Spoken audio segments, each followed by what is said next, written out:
মাননীয় উপদেষ্টা, আপনার হাতে সময় আছে 6 মাস।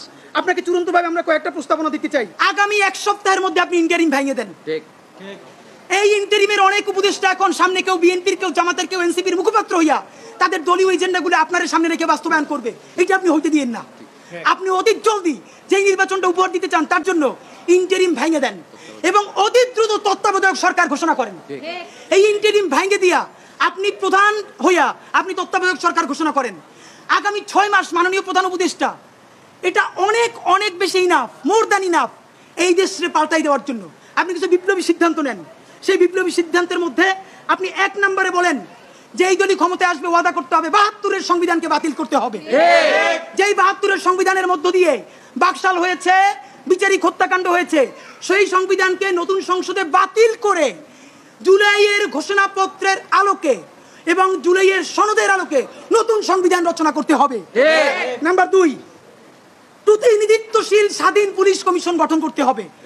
আমরা বলেছি শুধু পুলিশ কমিশন না, কারণ এই পুলিশ যদি জানে আগামীতে বিএনপি ক্ষমতায় আসবে, জামাত ক্ষমতায় আসবে, সে হোমওয়ার্ক কইরা প্রত্যেকটা কেন্দ্র দখল করে ব্যালট ভরে দিবে, কারণ সে জানে তাহলে তার পোস্টিংটা ভালো হবে।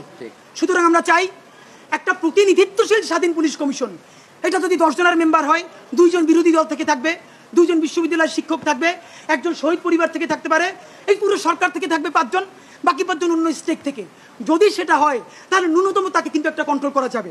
নাম্বার 2, আপনি ন্যূনতম জুডিশিয়াল রিফর্ম না করে আপনি কিসের নির্বাচন দিচ্ছেন? এই যে নির্বাচনে খুন হবে প্রচুর, সেই খুনগুলো নিয়ে তো মামলা হবে। আমরা এই যে আসিফ মাহমুদ বনাম ইশরাক হোসেনের যে ক্যাচাল, সেই ক্যাচালে দেখলাম আদালত পর্যন্ত স্বীকার করতেছে যে এই ব্যাপারে রায় দেওয়ার উপরে তার উপরে চাপ ছিল। কোনো রাজনৈতিক দল ক্ষমতায় নাই, সেই অবস্থায়ও যদি আদালত বলে যে এই রায় দেওয়া তার উপরে চাপ ছিল, যখন রাজনৈতিক দল থাকবে তখন তো চাপ লাগবে না, তখন আইন মন্ত্রণালয় দিয়ে লিখে পাঠাবে, সে শুধু সাইন করে দিবে। সুতরাং আপনি জুডিশিয়াল রিফর্ম কি করলেন সেইটাকে আপনাকে স্পেসিফিকলি বলতে হবে। জনপ্রশাসন সংস্কার, সব কিছুতে একমাত্র বিসিএস প্রশাসন ছড়ি ঘুরাবে তা হইতে পারে না। আপনি ক্ষমতার ডিসেন্ট্রালাইজেশন করেন, আপনি পুলিশকে একটু ভিন্ন করেন, আপনি অন্যান্য ক্যাডারগুলোকে আরেকটু এম্পাওয়ার করেন।